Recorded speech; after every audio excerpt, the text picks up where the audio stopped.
சொல்லுங்க. என்னடே வீட்டுக்கு வந்துட்டியா? இப்பதான் உள்ள நுழைஞ்ச, நீங்க ஃபோன் பண்ணிட்டீங்க. என்னைக்கு எங்க போனீங்க? ஷாப்பிங் இல்லைன்னா சினிமாக்கு போலான்னு தான் கூப்பிட்டாங்க. பாவம் அவங்களே மனசு சரியில்லாம இருந்தாங்க. அப்படியே போனாலும் அவங்க தான் செலவு பண்ணுவாங்க. எனக்கும் கஷ்டமா இருக்கும். எதுக்கு இப்படி வாங்கிட்டே இருக்கும் தான். அவங்க ஒரு நாள் செலவு பண்ணா பதிலுக்கு நாமளும் ஒரு நாள் செலவு பண்ணணுங்க. ஆஹா, என் ஒரு மாச சம்பளத்தை ஒரே நாள காலி பண்ணுங்கிறியா? அவங்க கிட்ட இருக்கு, செலவு பண்றாங்க. நம்ம கிட்டயும் வரட்டும், நாமளும் அதே மாதிரி செலவு பண்ணலாம். இது என்ன இடைத்தேர்தலா போட்டி போட்டு செலவு பண்றதுக்கு? கோடி கோடியா பணம் இருந்தாலும் எத்தனை பேருக்கு அடுத்தவங்களுக்கு நல்லது செய்யணும்னு மனசு இருக்கு. ரேகாக்கா மாதிரி. அம்மா தாயே, சும்மா கிண்டலுக்கு சொன்னா ரொம்ப எமோஷனல் ஆகுற. யார் யார் நமக்கு என்னென்ன செஞ்சிருக்காங்களோ எல்லாத்தையும் கணக்கு வச்சிருக்கேன். பணம் வந்ததும் வட்டிக்கு முதலமா சேர்த்து செஞ்சிருவோம். இந்த 2 நாளா ரேகா நல்லா விளையாட்டாலோ இந்த பொம்பளைங்களை புரிஞ்சுக்க முடியாதுங்கிறது சரியா தான் இருக்கு. அன்னைக்கு அப்படி தோணுச்சு, கேட்டுட்டேன். அப்புறம் யோசிச்சு பார்த்தேன், நீங்க சொன்னது சரியா இருந்துச்சு. என்னது? கண்ணால் காண்பதும் போய், காதால் கேட்பதும் போய். அப்பாடா, எப்பயாவது எல்லாத்தையும் தெரிஞ்சுக்கிட்டிய. இப்ப எதுக்கு உனக்கு ஃபோன் பண்ண? கீதா, நான் வரத்துக்கு லேட் ஆகும், நீ சாப்பிட்டு படுத்துக்கோ. கதவு லாக் பண்ணிக்கோ, நான் வந்து திறந்துக்கிறேன். அப்புறம் காலையில் சீக்கிரம் கிளம்பணும். லேண்ட் ரிஜிஸ்ட்ரேஷன் இருக்குல்ல, ஞாபகம் இருக்கா? முடிச்சுட்டு அப்படியே உங்க வீட்டுக்கு வேணா போயிட்டு வந்துடலாம். லேண்ட் ரிஜிஸ்ட்ரேஷன் அடுத்த வாரம் தானே சொன்னீங்க? கீதா, உனக்கு எனக்கு எவ்வளவு ஒத்துமா பாத்தியா? உன்கிட்ட பேசிட்டு இருந்தா எனக்கு நேரம் போறதும் தெரியல, உனக்கு வாரம் போனதும் தெரியல. நல்ல கேலண்டர் பாருடி. Bye darling.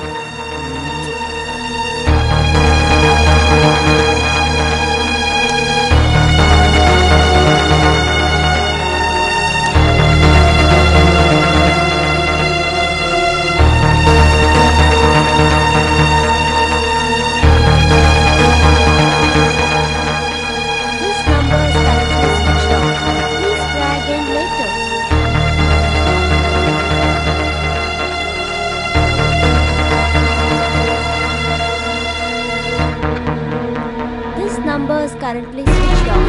Please try again later. Balu, என்ன சிக்கல்ல மாட்டி விட்டியேடா.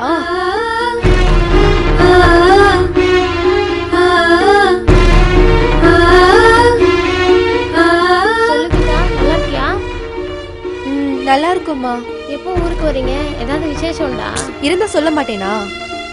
அதெல்லாம் ஒரு வருஷம் ஆகட்டும்னு முடிவு பண்ணிருக்கோம். ஆமா, பாலு எங்க? பாலுவா? ஃபோன் பண்ண ஸ்விட்ச் ஆஃப் வருது. ரெண்டுக்கு உடம்பு சரியில்லைன்னு சொல்லிட்டு அப்பாட்ட பணம் வாங்கிட்டு போனா. என்னாச்சுன்னு தெரியலமா, 4-5 நாளா போனே எடுக்கல. இரு, அப்பாட்ட கேட்டு வேணா சொல்றேன். வேண்டாமா, நைட்டு நான் ஃப்ரீயா பேசிக்கிறேன்.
எதுக்குக்கா?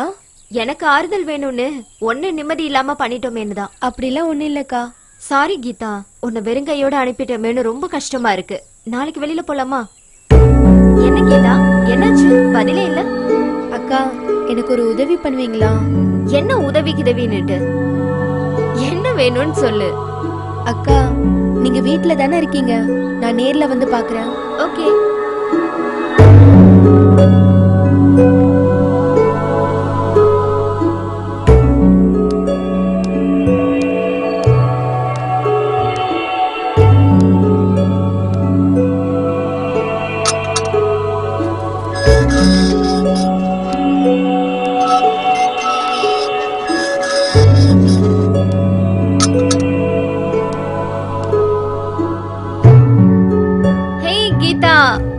கீதா உட்காரு உட்காரு. உனக்காக நான் என்ன செய்யணும்னு சொல்லு. எதுவா இருந்தாலும் செய்யறேன். அக்கா சொல்லு. எனக்கு கொஞ்சம் பணம் வேணும். எவ்வளோ? ஒரு 50,000. போதுமா? ம். இதுக்குதான் இவ்ளோ பில்டப் கொடுத்தியா? என்ன பொண்ணு நீ. அக்கா எனக்கு ஒரு 50,000 வேணும்னு அப்பவே கேட்டிருந்தா கொடுத்துட்டு வந்திருப்பல்ல. அப்போ எனக்கு கொஞ்சம் ஞாபகம் இல்ல.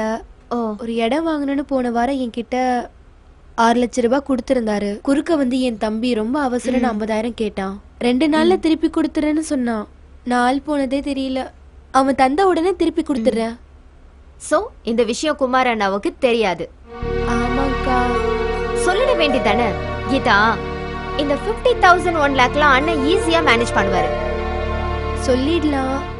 ஆனா என்கிட்ட கேட்காம ஏண்டி கொடுத்தேன்னு இப்போ கேட்டா நான் என்னக்கா பண்ணுவேன்? முதல்லயே அவர்கிட்ட கேட்டிருக்கணும். தப்பு பண்ணிட்டேன்க்கா. இந்த பக்கம் தம்பி, அந்த பக்கம் புருஷன். தம்பி வந்துட்டு போனது கூட அவர்கிட்ட சொல்லல. கீதா அவ நாட்டுல என்னென்னமோ தப்பு பண்ணிட்டு புருஷன் கிட்ட மறைக்கிறாளுங்க. நீ பண்ணது தப்பே இல்ல. நீ உன் தம்பிக்கு தானே கொடுத்த. அவசரத்துக்கு உதவாத பணம் இருந்தா என்ன இல்லனா என்ன?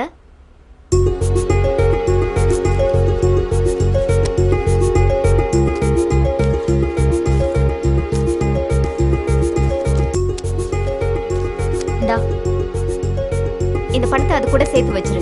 Problem solved. That's all. உன்னால எப்ப தர முடியுமோ அப்ப கொடுத்தா போதும். ஆனா திருப்பி கொடுத்துடணும். நான் உனக்கும் நீ எனக்கு செலவு பண்றதும் வேற. இது வேற அது வேற. நிறைய உறவுகளும் நட்புகளும் பிரியறதுக்கு இந்த பணம் தான் காரணமா இருந்திருக்கு. நமக்குள்ள அப்படி ஒரு நிலைமை வந்துடக்கூடாதுன்னு தான் சொல்ற. தப்பா நினைக்காத. சரி ஏதாவது சாப்பிடுறியா? இல்ல வேணாக்கா. ரொம்ப தேங்க்ஸ்க்கா. நான் கிளம்பட்டுமா? இரு ஒரு நிமிஷம் இதோ வரேன். ம்.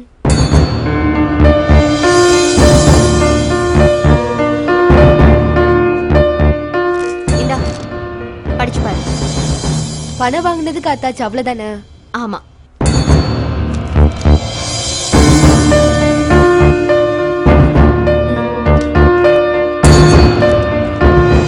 ஏன் கேட்டா இதுல நான் அமௌண்ட் எழுதலையே. நீ பாட்டு கையெழுத்து போட்டு கொடுத்துட்ட. ஆமா. என் பேர்ல என்ன கோடி கோடியா சொத்தா இருக்கு. ஏமாத்தி எழுதி வாங்குறதுக்கு எல்லாம் ஒரு நம்பிக்கை தான்க்கா. எல்லாரையும் அவ்வளவு சீக்கிரம் நம்பிடக்கூடாது கீதா. நம்புறவங்கள தான் ஈஸியா ஏமாத்திடுவாங்க. உண்மையா உழைக்கிறது உடம்புல ஒட்ட மாட்டேங்குது. ஏமாத்தி எவ்வளவு நாள் தான் நல்லா வாழ்ந்துருவாங்க. கீதா கொஞ்சம் வெயிட் பண்றியா?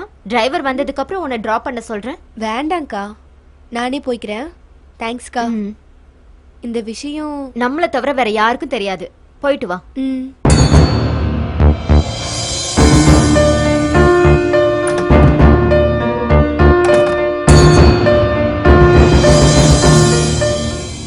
ஹாய் ஃப்ரெண்ட்ஸ், இந்த வீடியோ உங்களுக்கு பிடிச்சிருக்கும்னு நினைக்கிறேன். இதோட தொடர்ச்சியை வாரம் மிஸ் பண்ணாம பாருங்க. அதுக்கு முன்னாடி நம்ம சேனல்ல சப்ஸ்கிரைப் பண்ணுங்க, லைக் பண்ணுங்க, ஷேர் பண்ணுங்க, மறக்காம கமெண்ட் பண்ணுங்க, பெல் ஐக்கானை கிளிக் பண்ணுங்க. ஓகேங்களா? அதுக்கப்புறம் பார்த்தீங்கன்னா நம்மளுடைய சேனலுக்கு சூப்பர் தேங்க்ஸ் பண்ணுங்க. ஓகே, பாய்.